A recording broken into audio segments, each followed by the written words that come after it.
With respect to DNA, deoxyribonucleic acid, in the past we did not know if this nucleic acid was the genetic material or was it a protein. Recently, there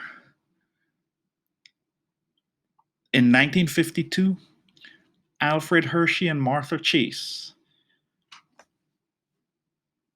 used radioisotopes to mark the protein coat of a bacteriophage, which is a virus that specifically attacks bacteria. So the outer protein coat was marked with the radioisotope, and the nucleic acid was marked. And so when this virus attacked a bacteria, you could pretty much track the process of where the virus left or infected, in this case, a bacteria with its nucleic acid. And it was Hershey and Chase that pretty much showed this. DNA, remember, is a macromolecule. Subunits or monomers, called nucleotides, build these nucleic acids. The components of nucleotides are a 5-carbon sugar, 3 phosphate groups, and a nitrogenous base. If it's DNA, these bases are adenine, thymine, guanine, and cytosine. If it's RNA, the bases are adenine, uracil, guanine, and cytosine.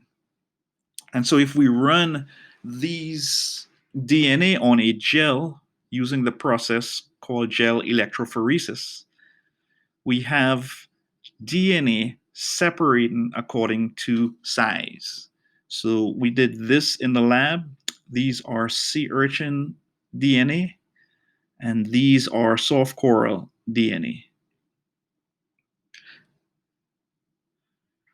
One thing to know with respect to bases, what are the percent of bases, for example, in DNA?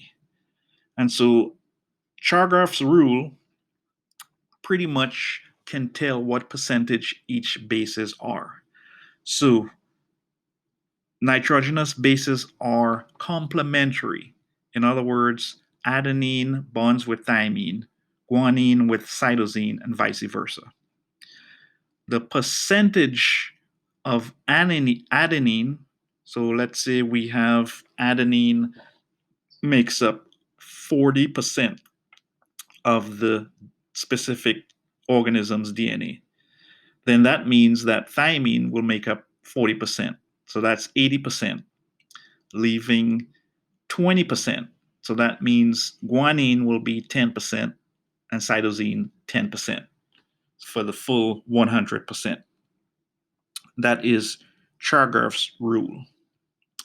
It was more famously James Watson and Francis Crick, which pretty much determined that DNA was actually a double helix.